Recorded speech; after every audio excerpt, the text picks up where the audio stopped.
신약에는 헌금인데 이걸 그 힘대로 물건을 드린다 이 말이 출애굽기에 나오는 대로 즐거운 마음으로 드리는 헌물을 얘기합니다.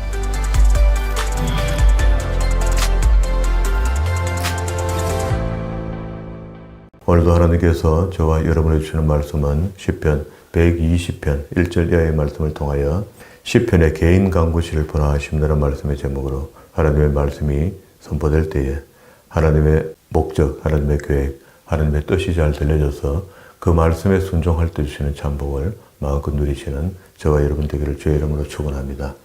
지난 시간부터 우리는 시편의 작자 미상시 남아있는 시들을 정리하고 있는데요. 그 중에서도 시를 구분을 개인 간구시, 개인 감사시, 공동체 간구시, 공동체 감사시, 그리고 또 찬양시, 메시아시, 지혜시, 저주시, 회개시 이런 식으로 제목을 갈랐죠. 지난 시간부터 보게 된 것은요. 시편 94편, 95편 이렇게 봤는데 개인 간구시입니다. 작자 미상의 시들이고요.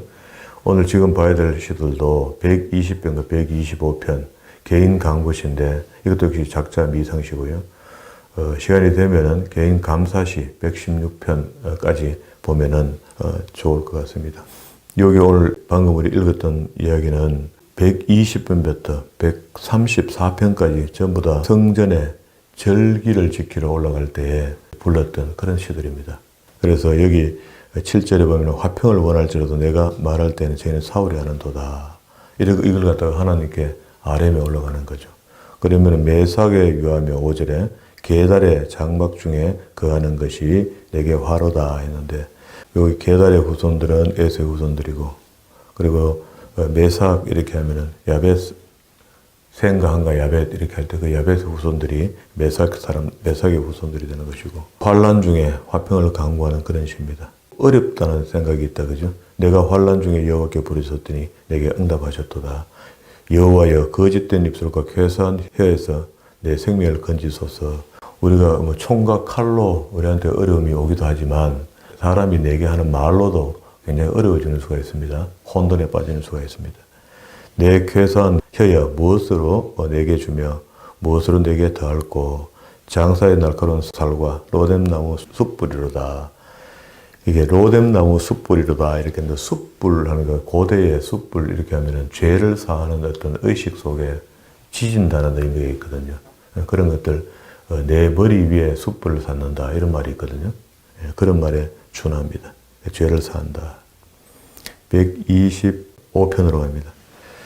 의뢰하는 자의 복입니다. 의뢰는 당연히 하나님께 의뢰해야 되는 거죠.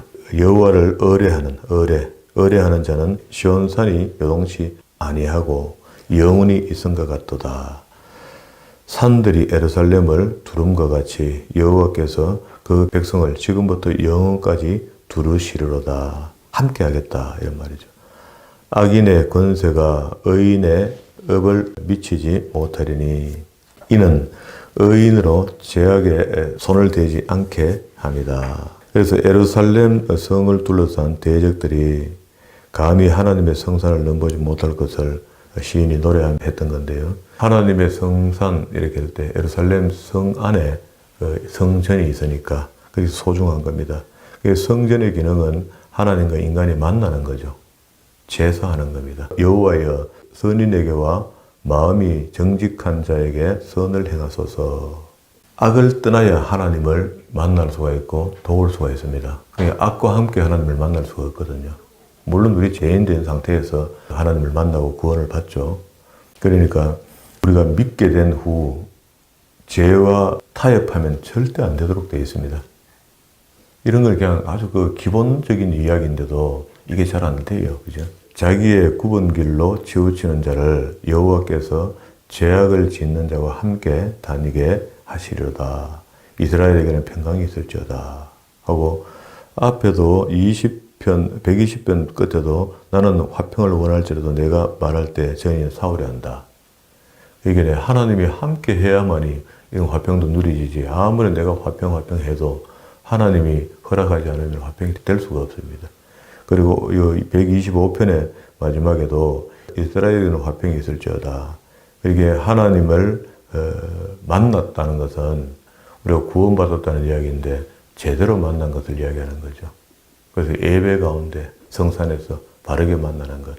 그러니까 믿음 후에는 우리가 죄와 타협할 수 없다 하는 어떤 고정관념이 있어야 돼요. 이게 안 되면 매일 시험 당하는 거라. 그래서 신앙의 진보도 없습니다. 갔다가 돌아오고 갔다가 돌아오고 계속 그런 거라. 이거를 하나님과 제대로 된 만남은 어떻게 하게 되는가? 여러 가지 만남의 수식어들이 작용될 수 있겠지만, 하나님과 관계 회복이 신약시대에 이야기하기를 예배로 회복이 된다, 이렇게 이야기를 하잖아요. 그래서 예배는 그러면 어떻게 드리는 것이 바른 예배가 되는가? 구약식으로 표현하면요, 레위기 안에 있는 전체적인 이야기를 전부 다 예배에 준한다, 이렇게 보면 돼요. 앞에 5대 제사가 있었죠, 레위기에. 그러니까 번제, 소제, 화제, 화목제, 속건제. 이게 5대 제사인데, 이 5대 제사가 지금은 예수 그리스도의 피에 의해서 십자가에 죽으심에 의해서 짐승 제물을 가지고 하나님께 나가지는 않습니다. 그러나 지금도 여전히 예수의 이름으로 하나님께 나가면서 우리가, 그때는 제사였고 지금은 예배라는 형식의 하나님과 만남을 하죠. 만남을 하는데 구약 때 제사의 형식이 그대로 예배로 옮겨졌다고 생각하면 되거든요. 그래서 5대 제사의 의미를 우리가 배웠고, 그 제사를 드리는 사람의 자세, 성결함으로 와라, 정결함으로 내게 와라. 언제 오면 되느냐? 아무 때나 막 오면 되느냐? 이게 아무 때나 막 와도 괜찮아요. 교회 오는 것을 날 잡아가 옵니까?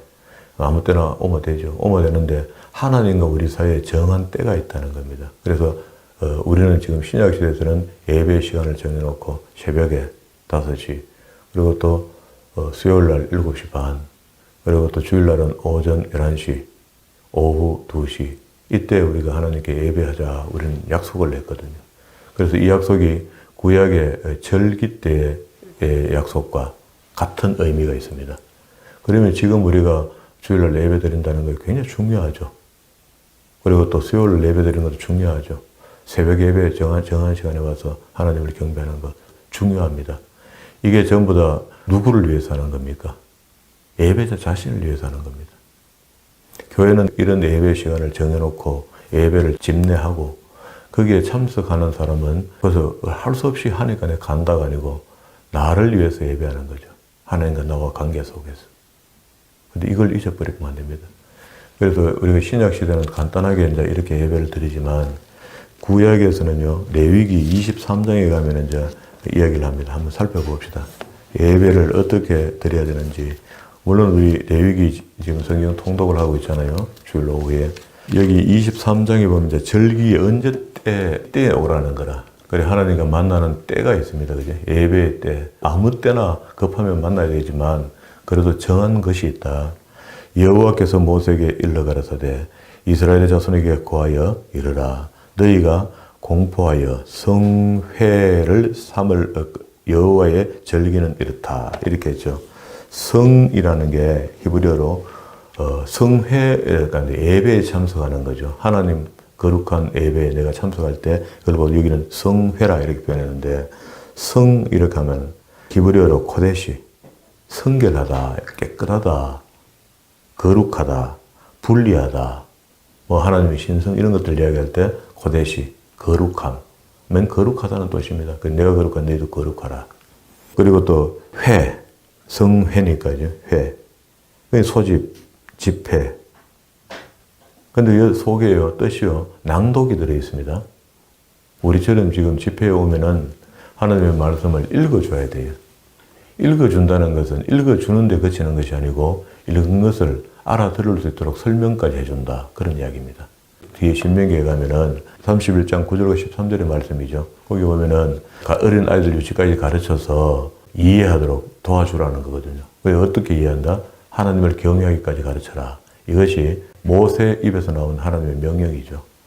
그러면은 성회에 들어오는 것을 얼마나 우리가 중요시 생각해야 되는가. 그걸 이제 설명합니다. 3절에 여섯 동안 일할 것이요 일곱째 날은 쉴 안식일이니 성회라. 그렇죠? 하나님의 말씀을 낭독하고 듣고 설명 듣고, 그리고 또 내가 얼마나 거룩한지를 가늠해 보는 겁니다. 그 성회라는 의미가 그렇다고. 그래서 성경 지금 예배 때도 하나님의 말씀을 듣고 내가 한 주간 얼마나 죄된 삶이었는가, 그렇지 않는가 하는 것을 구분해 볼 수 있겠죠. 매주 주일날 드리는 예배.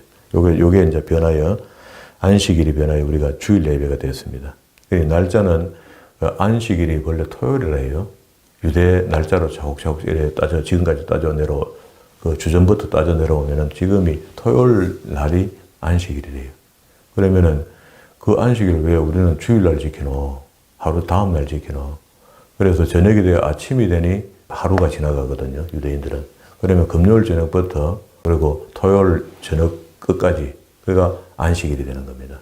지금도 그걸 샤밧이라고 지키거든요. 지금도 그렇게 지켜요. 그 사람들은 그렇게 지키면 놔두면 돼요. 우리 신약에서 우리는 이 땅에서 교회가 묶었고 하늘에서 묶인 겁니다. 우리는 양력 주일로 우리는 지키겠다고 지켜나가는 겁니다. 그게 이 양력 날짜도 뭐 맞지 않는다 하거든요. 그리고리력하고 무슨 전통을 이야기하는데 안 맞대요. 안 맞아서 그게 뭐 중요한 게 아니다. 지금도 우리가 모든 개신교 교회들이 이 양력을 지키겠다 하고 지키는 겁니다. 이게 호세아서 이야기가 그런 게 있잖아요. 모든 절기를 내가 폐하겠다. 이게 폐하해지고 다시 정해지면 정해진 겁니다. 신약에서. 그죠? 네. 4절에는 연 1년에 기한이 맞춰 너희가 공포하여 성회로, 여기 또 성회가 나왔죠. 하나님 말씀을 듣는 삼가 여호와의 절기는 이러하니라. 정월 14일 저녁에는 여호와의 유월절이요. 이달 15일에는 여호와의 무교절이며 7일 동안 너희는 무교병을 먹을 것이요. 그게 이스트가 안 들어간 거. 부풀어지지 않는 빵. 그냥 세상에 어떤 생각들이 안 들어간 빵, 순수한 빵. 이런 걸 이야기하는 겁니다. 첫날에도 너희가 성회, 계속 성회 이야기하죠. 성회의 의미를 지금 방금 우리가 설명을 드렸잖아요.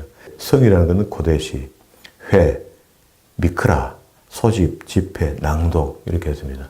그러면은 우리가 거룩한 모임이야.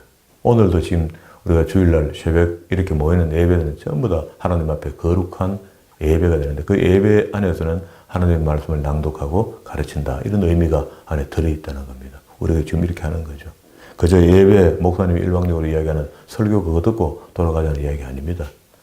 하나님께서 하신 말씀들을 우리가 낭독하고 그 의미를 되새기고 설명해주고 이해하고 돌아가는 거죠. 부분만치. 처음부터 끝까지 우리는 이렇게 하는 게 좋습니다. 8절 중간에도 제7일에도 성회로 모이고 아무 노동도 하지 말지니라. 10절 중간에 곡물을 거둘 때에 유선 너희의 곡물의 첫 이삭 한 단을 제사회로 가져갈 것이요. 이걸 갖다가 첫 열매죠. 첫 열매. 이 땅에 그 해, 한 해에 단해, 새로운 해 속에 첫 열매가 맺잖아요. 봄이 되고 꽃이 피고 그러면 여름이 지나면서 가을에 열매가 맺잖아요. 그것을 하나님께 드리는 첫 이삭, 그걸 갖다가 우리는 뭐 추수감사로 지키지만은 의미로 본다면은 또 이게 의미가 있어요. 이 절기에 대한 의미가요. 그래서 첫 이삭을 드리는 것이고요. 또 15절에 보면 안식일 이튿날 곧 너희가 요제로 단을 가져온 날부터 세어서 7안식일, 77이 49죠. 49 다음 날, 그게 오순절입니다.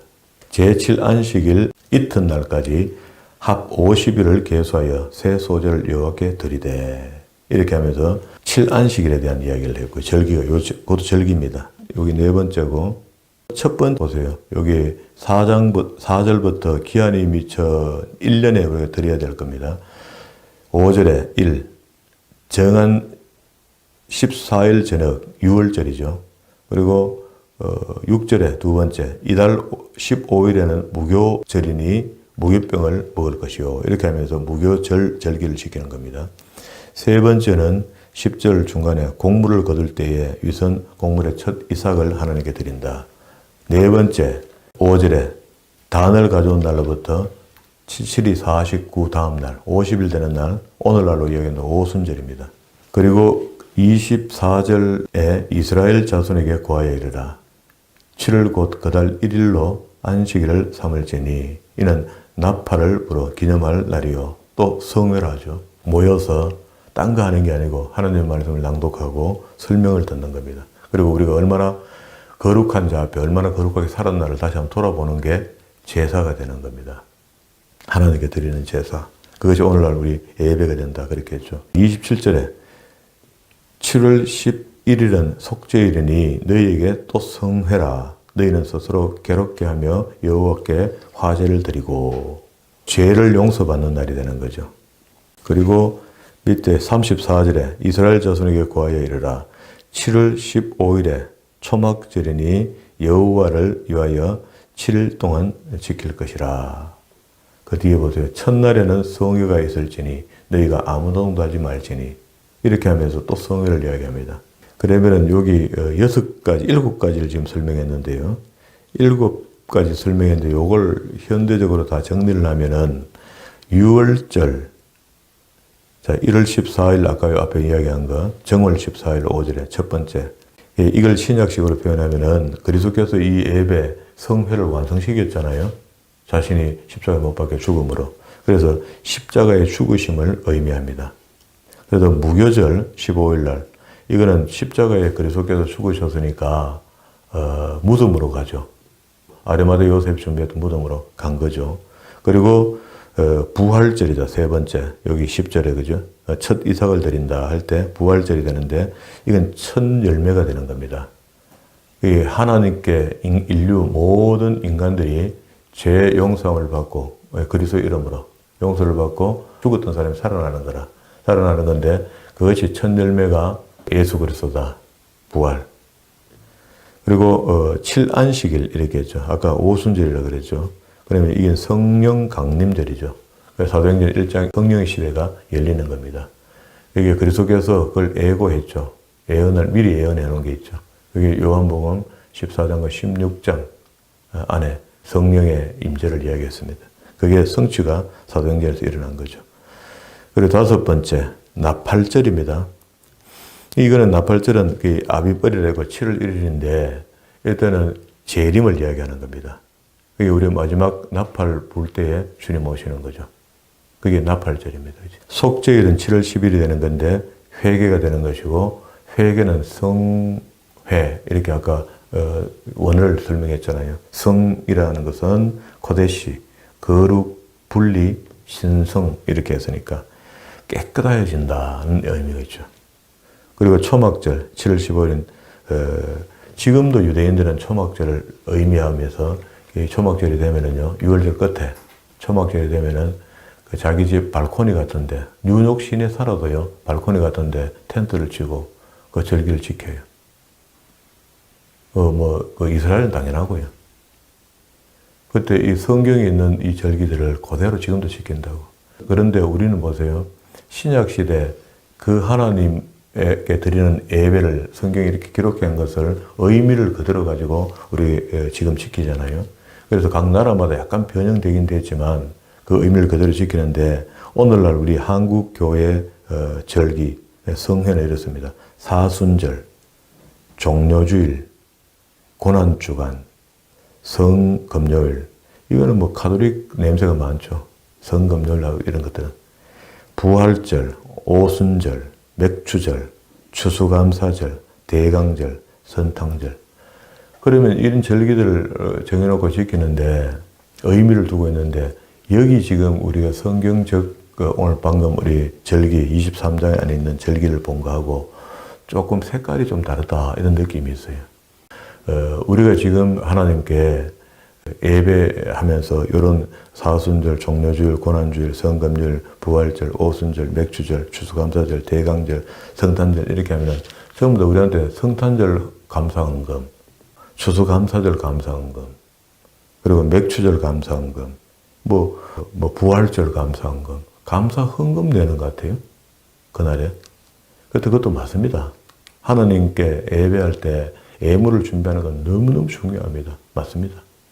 그런데 이렇게 맞는데 지금 그 신약 시대에 왔을 때에 그나마 지난 시간에 우리가 공부한 대로 10의 1조를 내야 되나 말아야 되나 그나마 안식일 교회 올 때 주일 헌금 드리는 것은 도대체 무슨 의미가 있느냐 이런 것들에 대한 어떤 숙지가 분명히 되고 성경적 해석이 따라서 우리가 할 것인지 말 것인지에 대한 이야기를 이제 논해야 되거든요. 그래서 신약 시대에서는 주님께서 오셔서 물질이 내 마음의 중심이다 이렇게 했습니다. 중심이 그곳에 있다 했거든요. 굉장히 아낀다는 이야기죠. 아끼는데 그렇게 돈이 중요하고 이 땅에 살면서 중요하잖아요. 없으면 고생스럽고 있으면 조금 풍요스러운데 그러면은 그 있는 것을 주를 위해 언제든지 드릴 수 있나 없나 이걸 묻는 겁니다. 지금은. 그게 헌금의 의미는 그런 것들이거든요. 내가 인간이 아주 중요하다고 생각하는 요소 중에 하나인 돈을, 물질을 내 마음이 있는 곳이니까 그 마음을 하나님께 드릴 수 있나 없나 이걸 이야기하는 겁니다. 그러면 지금 우리가 헌금하는 거 교회 가니까 그냥 얼마 내야 되겠다, 드린다 뭐 이런 의미를 하는 것보다는 조금 더 선명하게 분명하게 하나님과 물질 관계를 하는 것이 내게 복이 됩니다. 그러니까 목사가 물질에 대한 자세한 설명을 성도들에게 나는 물질 같은 별로 따지는 사람이 아니라서 괜찮아. 나는 그런 거 설교 안 해. 하는데 그건 안 하면은요 하나님과 복된 생활을 못하도록 저해하는 겁니다. 바르게 안 가르치면은요. 그게 기복신앙에 의해서 많이 드리면 많이 주겠지 하는 그런 의미로 하나님께 애물 생활을 하면은요 그럼 많이 받지를 못합니다. 욕심을 하니까. 그렇게 하지 말라는 겁니다. 그게 성경적이고 바르게 이 성경적인 말씀들을 설명해 줄 때에 내게 임하는 은혜만큼 내가 하고 마는 거죠. 그렇게 해야 되는 거죠. 성경적으로 보면은요, 25장에 안식년에 대한, 그렇게 7년 만에 한 번씩 돌아오는 안식년에 대한 절기도 있습니다. 어떻게 하라. 25장 1절이죠. 여호와께서 시내산 모세에게 일러가라사대 이스라엘 자손에게 고하여 이르라. 너희는 내가 너희에게 주는 땅에 들어간 후에 그 땅으로 여호와 앞에 안식하게 하라. 쉰다는 이야기죠. 7년 만에 한 번을 지나. 너는 6년 동안 그 밭을 파종하며 하고 제 7년에는 4절에 땅을 쉬어 이렇게 했는데 이거 안 쉬다가 구약에서 큰 탐사를 물은 일이 있습니다. 그게 70년의 복역기간 바벨론의 포로로 잡혀갔던 겁니다. 남왕국이 하나님께 절기도 지키지 않고 아무것도 하지 않으니까 하나님께서 한목에 몰아서 70년을 700년을 대신한 거죠. 70년을 복역기간 그래서 본 땅 예루살렘 땅을 쉬게 한 거죠. 안식을 하게 한 겁니다. 두렵죠. 이런 거 이야기하면. 하나님이 그렇게 한목에 갚으시는 거라. 우리가 요래 빼고 요래 저래 빼고 해야 될 일 안 하고 나면은요. 하나님이 그냥 지나가는 게 아니고 그것도 보응의 일종입니다. 그게 그대로 돌아간 거죠. 70년의 복역기간이 끝나고 돌아왔을 때 회복이 있었거든요. 그리고 8절에도 너는 7 안식일을 계수할지니 이는 7년에 7번 한즉 안식년 7 동안에 곧 49년이라. 그렇게 7월 11일은 속죄일이니 이렇게 하면서 희년에 대한 이야기를 했습니다. 자유를 주라. 네게 묶인 사람들을 전부 다 자유를 주라. 이렇게 했고요. 13절에 보면 이 희년에는 너희가 각기 기업으로 돌아갈지니다. 미리 팔든지 주든지 다 했던 땅들 이런 것들 토지 노예 제도 이런 것들이 전부 다 원점으로 돌아간다 이런 겁니다. 삭 제자리로 돌아간다. 희년 후의 연수를 따라 너는 이웃에게 살 것이요 그도 그 열매를 얻을 연수에 따라 내가 팔다. 가치는 50년 만에 제자리로 돌아간다는 기준이 있으니까 희년이 돌아오기 5년 전에 사면 5년을 치마 주고 구입하면 되죠. 그런 의미입니다. 1년 전에 사면은 1년의 가치만 주고 땅을 사면 되는 거라. 그리고 1년이 지나면 희년이 제자리에 돌아가야 되니까 그 땅은 전부 다 하나님의 것이다. 이렇게 구약은 설명을 합니다. 23절에 그렇게 얘기합니다. 토지를 영영히 팔지 말 것은 토지는 다 내 것입니다. 그게 하나님께 맞죠. 그런데 우리가 의식을 지금은 우리가 관리하는 의식을 가져야 되는데 관리하는 의식이 아니고 영원히 내 거 될 것처럼 이렇게 생각하면 그건 또 곤란해요. 하나님과 관계에서. 믿음의 관계입니다. 이거는. 갈라디아서 신약성경 갈라디아서 2장 20절에 보면은요. 내가 그리스도와 함께 십자가에 못 박혔으니 그런즉 이제는 내가 산 것이 아니요 오직 내 안에 그리스도께서 사신 것이라. 이거 우리 믿죠. 구원받았으니까 예수의 이름으로 구원받았으니까 이제 내가 육체 가운데 사는 것은 나를 사랑하신 나를 위하여 자기 몸을 버리신 하나님의 아들을 믿는 믿음 안에서 사는 것이라. 예수 그리스도를 믿고 구원받았다고 그렇게 주장하면서 이게 하나님의 말씀을 등한히 한다. 이거 말이 안 되는 거죠. 구원의 조건이 이렇다면 그가 희생 제물로 죽어주심으로 내가 구원받았는데 어떻게 나는 희생 안 하려 한단 말이다. 그 말이 안 맞다는 거예요. 그래서 네가 죽으면 살리라 했습니다. 이 부분에 목숨보다도 소중한 게 없다 아닙니까? 그러니까 하나님 앞에 갈 때에 희생 제물을 드리는 것, 그렇게 물질이 내 마음의 중심을 하나님께 표현하기 가장 적합한 것이라 하나님 표현했던 것 같아요. 그러면은 이 땅에 살면서 하나님과 예배하는 동안에 하나님과 사이에 물질 관계를 분명히 해라.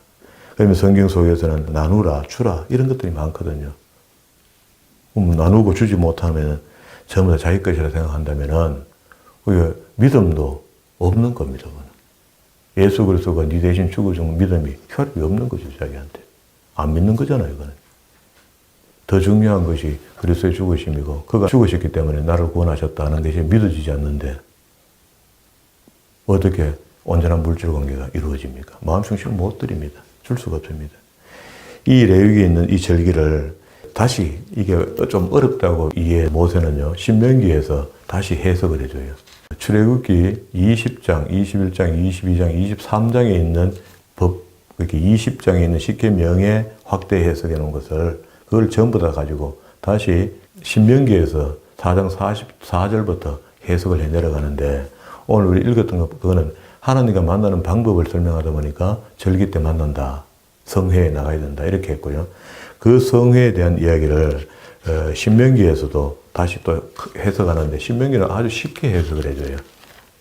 그게 14장으로 한 거 봅시다. 신명기 14장. 14장 22절부터 이걸 이야기하는데요. 하나님과 우리 물질의 관계, 예배의 관계 이런 거 시간들을 이야기하는데 이것도 명절기입니다. 너는 마땅히 매년 토지 소산의 11조를 드릴 것이며 내 하나님 여호와 앞 곧 여호와께서 그 이름을 두시라고 택하신 곳에 내 곡식과 포도주와 기름의 11조.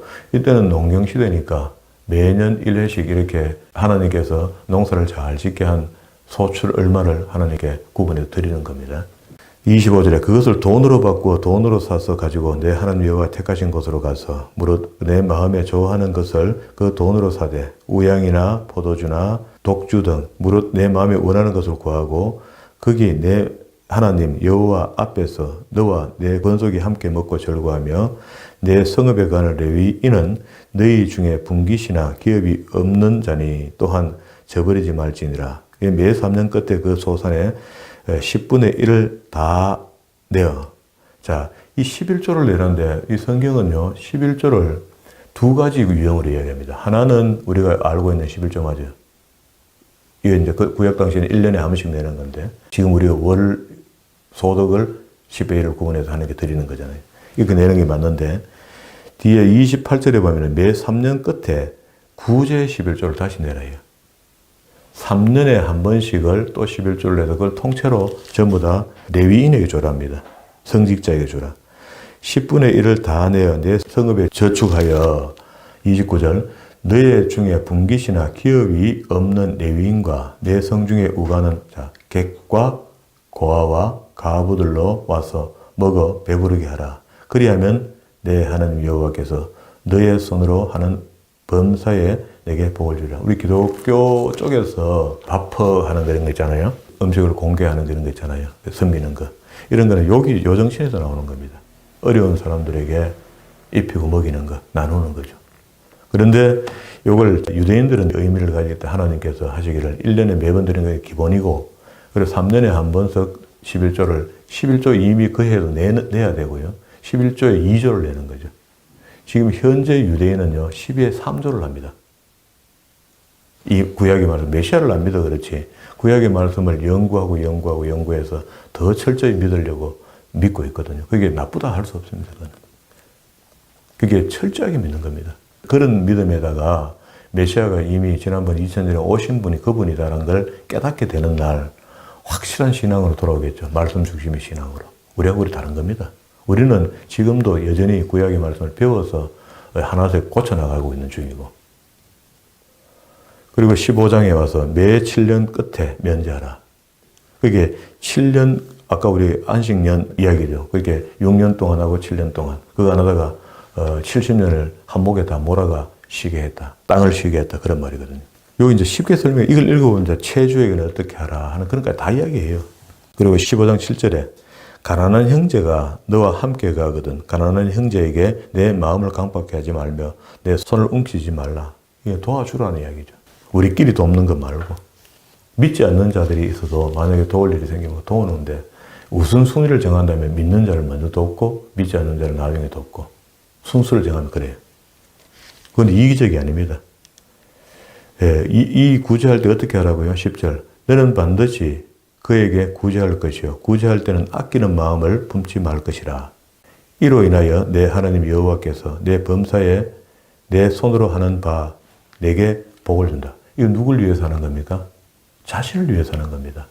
구제하는 것도 결국은 땅들을 돕는다고 생각했는데 하나님의 법을 지키는 거니까 그걸 했더니 하나님께서 너에게 복을 주겠다 합니다. 하는 자에게 복을 준다는 거라. 받아먹는 사람은 복이 없어요. 그냥 얻어먹는 걸 것이라.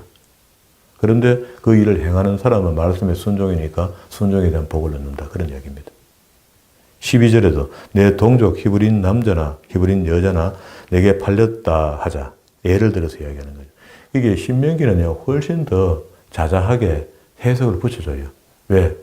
지난번 광야에서 38년 동안 말씀대로 살아봤더니 출애굽기에 있는 말씀대로 문서를 써서 도장을 찍었잖아요. 그대로 살아보니까 뭐가 좀 힘들었거든요.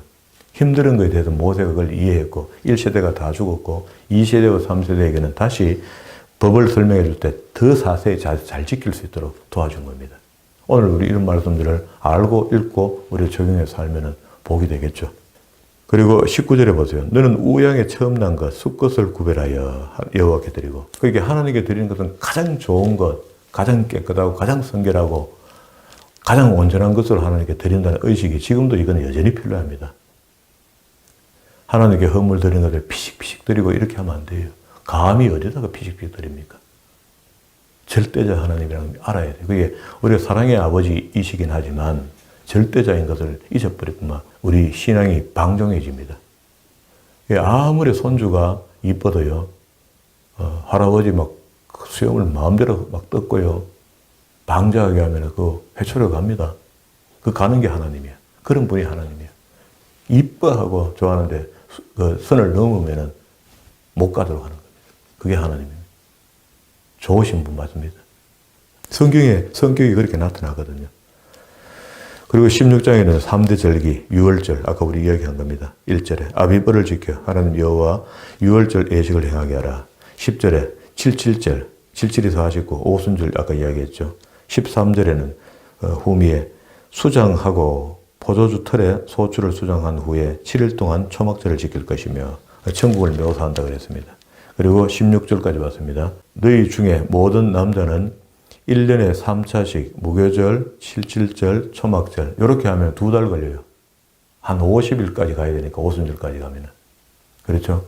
그렇게 사방 80리는 모든 사람들은 예루살렘에 와서 지키라는 거죠. 너무 멀리 있는 사람은 어쩔 수 없고. 그래서 성전 중심 신앙생활 아주 중요합니다. 다시 이야기하면 교회 중심 신앙생활. 윤석준 목사님이 침례교 서울에 성전 중심 신앙생활을 가리키는 겁니다. 교인들에게.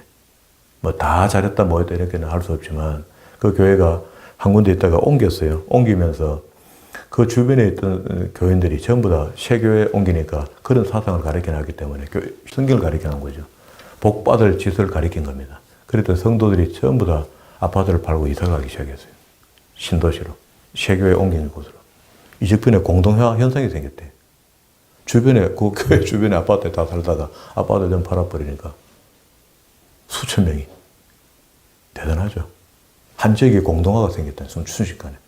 그러다가 이제 채워지면서, 복구되죠. 시간이 가니까. 이쪽 교회 다시 또 이 주변에 집들이 전부 성도들이 집이 되었다는 거라. 그 동네가. 명성교회도 그렇습니다. 교회 주변에 성도들이 많이 살아요.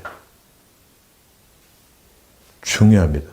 우리는 지금 뭐 교회가 땅을 사서 지은 집이 아니니까 어떻게 할 수가 없는데 가능하면 내가 예배하는 곳에 가까이 있는 것이 좋다 그런 이야기예요. 그래서 지금은 이제 또 시대가 바뀌가 저는 생각을 달리 처음에 저는 전도하면은 가까운 교회, 큰 교회에 가능하면 전도 소개를 해가 빨리 그 교회 가라 이렇게 했는데 지금은 이제 바른 말씀을 가리키는 곳에 바른 믿음을 가리킬 수 있는 곳으로 가야 돼요.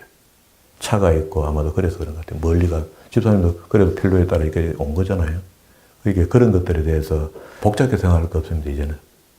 내가 내 그 영혼을 위해서 일용할 양식을 먹는 서울인들 안 가겠습니까? 가야 되는 거죠. 필요하면. 내게 내 목자의 음성이 거기 있다면 거기 가야 되는 거죠. 그걸 의식을 갖고 있어야 됩니다. 그래서 그 가깝고 편리한 곳에 간다고 거기가 엎드려 있다가 영혼이 나중에 책임 못 질 상태가 되면 어떡합니까?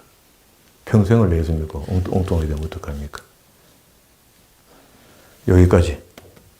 그러면 이제 요래하고 17절에 각 사람이 내 하나님 여호와의 주신 복을 따라 그 힘들어 물건을 드릴지니라. 그렇게 하나님께 예배할 때 지금 신약에는 헌금인데 이걸 그 힘대로 물건을 드린다. 이 말이 출애굽기에 나오는 대로 즐거운 마음으로 드리는 헌물을 이야기하는 겁니다. 그런 의식을 갖고 하나님께 즐겁고 기쁜 마음으로 예물을 드린다. 오늘 125편 보다가 절로 갔죠. 5편 다시 돌아왔습니다. 그게 의뢰하는 자의 복을 이 125편에 설명했는데 여호와를 의뢰하는 자는 시온 산이 요동치 아니하고 영원히 있은 것 같다. 그러니까 하나님께 의뢰하는데 맨주먹으로 가서 맨날 의뢰하면 안 된다. 이게 그런데 있으면서 없다는 척하고 하는 거, 없으면서 없다는 거는 괜찮아요. 없는 사람에게는 제사의 제물을요, 밀 한 옵을 가져도 괜찮다 했습니다. 그걸 소를 대신하는 거라. 없는 사람에게는. 그게 하나님 공평하죠.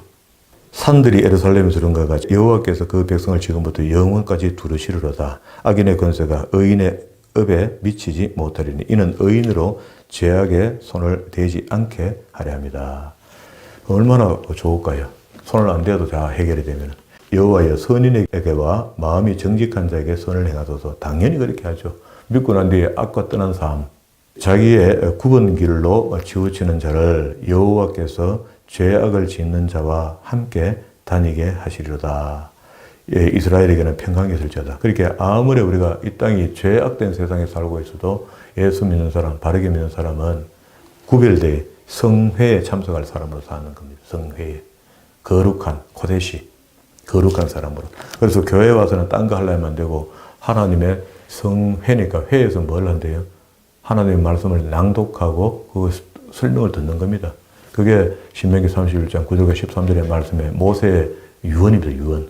모세가 하나님의 말씀을 백성들에게 유언처럼 남겨놓은 것이 하나님의 경외하기를 가르치는데 그 읽어보고 가르치라는 거예요. 읽어보도 안 하고 짐작으로 가르치는 거 말고. 그래서 우리가 예배라는 것을 등한히 하면은요, 하나님과 거리가 자꾸 멀어집니다. 이렇게 예배를 드리되 바르게 알고 바르게 믿으면 더 좋겠죠. 이렇게 하나님과 관계 속에서 모든 절기, 모든 헌금 문제를 말씀대로, 그게 말씀이 내게 일깨져서 그 말씀이 내게 믿음을 나타내게 하는 것. 그렇게 하는 게 맞아요. 그게 우리 중심을 드릴 수 있는 그런 예배자가 되어서 한 번을 드려도 퍼펙트, 성공적인 예배자가 되어서 주께 영광을 나타내는 저와 여러분 되기를 주의 이름으로 축원합니다.